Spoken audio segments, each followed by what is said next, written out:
Hey folks, Dan Frio here, the Mortgage Update. And if you follow me daily, you're loving this number today.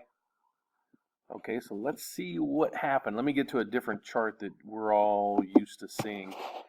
And let's get to it. The mortgage-backed securities market today gained 30 basis points. That's a huge move, huge move. So we had a major move the last 2 days. So my caption for today is pigs get, what's the saying? Pigs get fat, hogs get slaughtered. That's it. So, don't be foolish. If you go through some of the analysts on this channel that I follow, a lot of them, A lot of them are still predicting to float. I don't know. So let's see where we're at with things. So today, basically the Dow ended flat, nothing really there.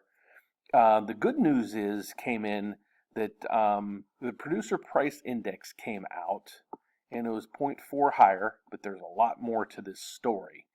So year over year, it's up, but here's one of the big things that the Fed watches. Year over year, the headline PPI fell sharp from 1.4 to 1.1. That's a major move. And that's one of the big indicators that the Fed watches when they're concerned. So what happens when the Fed eases rates? Okay, the whole gist of the thing is they pump money into the system, hoping that people start to spend more and more and more. As they spend, manufacturing goes up, service jobs go up, you buy more stuff, you go out to dinner more often, you're spending money, and everybody else on the other side is earning money. They're then taking that money, they're spending money, and it's one vicious cycle. It's a good cycle. It's just how we live. So their concern is, as they pump money into the system, is it going to cause inflation? Okay, and that's what they try to monitor. There's an equilibrium there between how much money they can pump into the system to keep everything going good and without heat up in inflation. Okay, so that number is coming in really good year over year. So those are that number. So we're going to stop there because that's a producer price index. That's one of the major things that the Fed follows.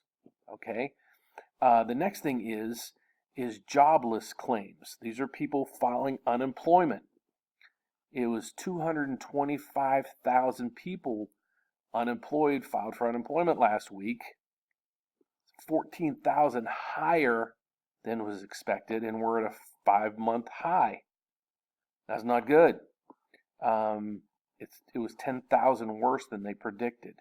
So what this equates, think about it, is the Fed is monitoring manufacturing and employment. Manufacturing's not doing as great, and more people are losing their jobs. So their thinking is we pump more money into the system to get things spurred again. Well, is it hurting the economy by pushing up inflation? No. So everything is okay. Basically, the Fed right now is on the sidelines. They're saying the monetary moves we made in the last few months we're happy with, and we're going to let that kind of go through, and we're going to see what happens. So I'm going to go over some headlines here in a second to show you that, because I always like to back up what I say with facts. And you can't really say my channel is fake news because I show you everything. I'm transparent. I tell you everything and show you everything. Events tomorrow, retail sales is coming out. I don't think that's going to play a major role in anything. The Empire State Index and industrial production, this will play a role. Not as big a role as we hit today, but that will play a role. House production. Is production good? Bad? All right. We hit some technicals today, and we're going to go through those charts in a second. We hit a lot of levels that I was kind of expecting. I was actually expecting a couple days ago, but we finally hit it today. And right here, continue floating. I locked a lot of my clients today. Again, pigs get fat, hogs get slaughtered. And I'm going to show you an analogy of that in a second. But right here, mortgage rates are actually lower this week. You're going to see hear a lot of headlines saying mortgage rates are higher this week. And well, they were up until yesterday. we had a big rally or a big increase in rates last Thursday and Friday. Now, if you don't watch this on a day-to-day basis, you might say, okay, rates last week were 4 1/8, rates this week are 4 1/8.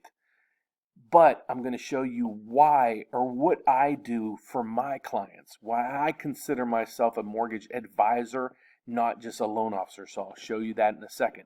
But what's going on in the economy right now, or what's the news out there that's really causing a lot of this action? Along with the employment numbers, the unemployment numbers, manufacturing numbers, inflation numbers, and things, the China trade is what everybody's watching right now. So, like I said yesterday, if we get a deal with China, stock market's going to go way up, rates are going to push up. While right now, the China deal is looking not so good. Where is that caption? I think there's a caption here. Let's see. I just saw it a second ago. And I do all this before I go on here. And I know on here it's basically saying that the let's see, Treasury slide, investors. Oh, here it is. Confront renewed trade and economic concerns. The trade wars right there. And then right here, U.S.-China trade deals fading. I said it the other day. I don't think we're going to get a trade deal anytime soon. There's a lot of disparity there because there's a lot of China infringes on a lot of our trademarks, and that's going to be a big stickler on what's going on. So let's get on to let's get to some technicals. So if you watch me every day, let me just recap what I do real quick. For those that listen every night, thank you, and I'm sorry to run you through this every night, but my name is Dan Frio. I do the mortgage update. I have a radio show. I'm actually a mortgage advisor in Chicago, have been for over 30 years. I'd love to help you. I can help most people throughout the country. There are some states I'm not licensed in yet, but we're working on that. So some of the technicals we hit today is we watch in here what we call the Fibonacci levels. Basically, it's a ceiling and a floor that's put in place. Okay, so I'm sorry, we're going to look at here, right here, and here. Those are the Fibonacci levels right now. So basically, the trend right now is mortgage rates are bumping through here. All right, so this is basically a magnified scope of where we've been for the last couple months, the quarter. All right, what this is, what we follow on a daily basis is mortgage-backed securities. This is the price of the bond. So if you know anything about bonds, and I'll explain it to you here in its simplest terms, as prices go up, you're paying more for a bond, your yield or your interest rate declines. Okay, so if you're paying more for that bond, you're getting less of a yield. So as the bond price goes up, yields go down. So this was a great rally in mortgage-backed security prices.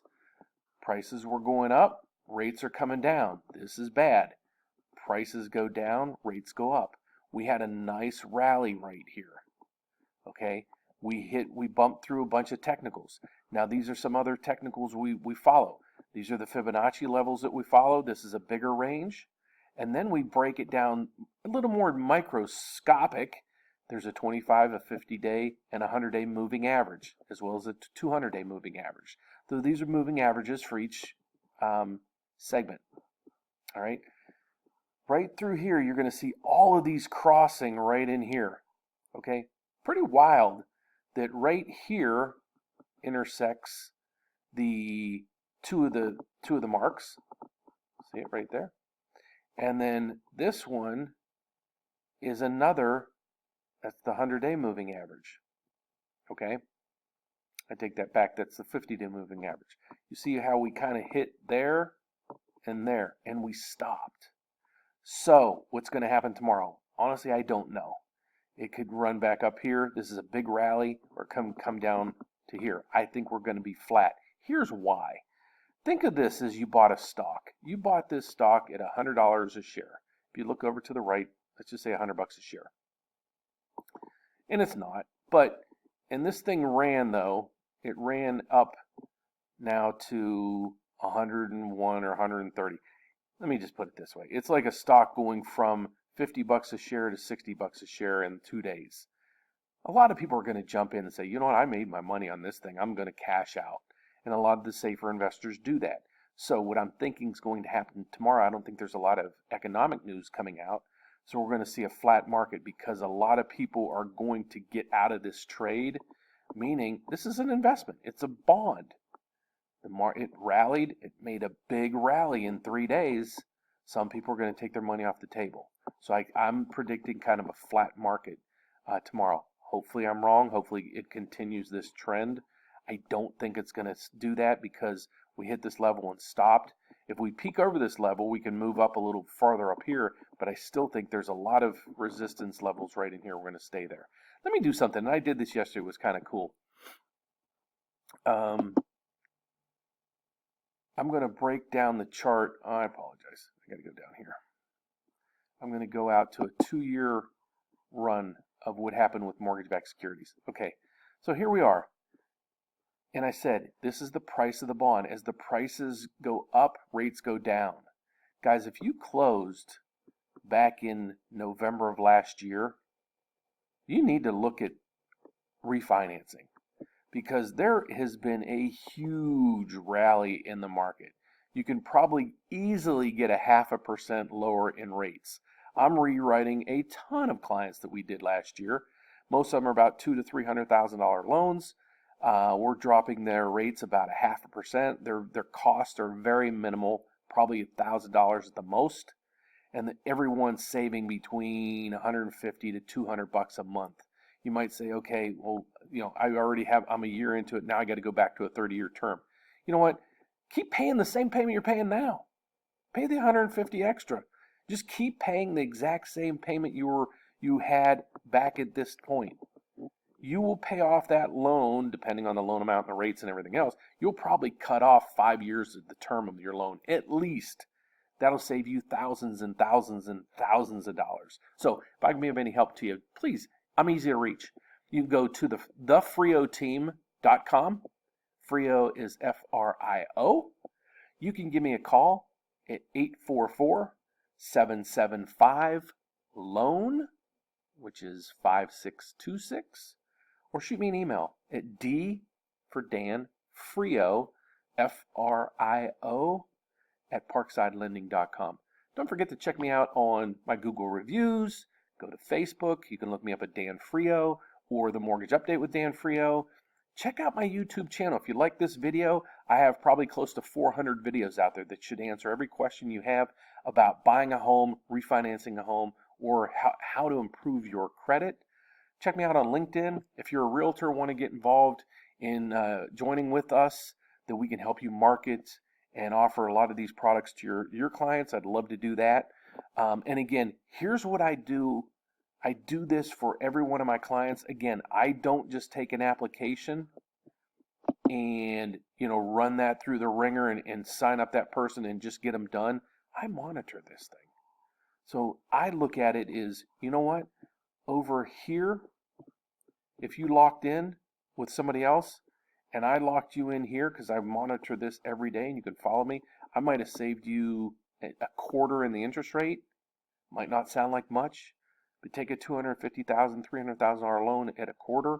Hey, if it saves you 70, 80, $100 a month, that's $100 a month that you can put in your pocket. Or add an extra $100 to your payment that you would have had down here anyways, and you'll probably pay off that mortgage 2-3 years early.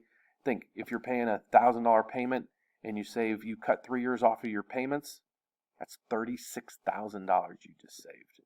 So hope this makes sense to you. God bless. If I can be of any help, reach out to me. I hope to be back tomorrow, same time, same place. See you then.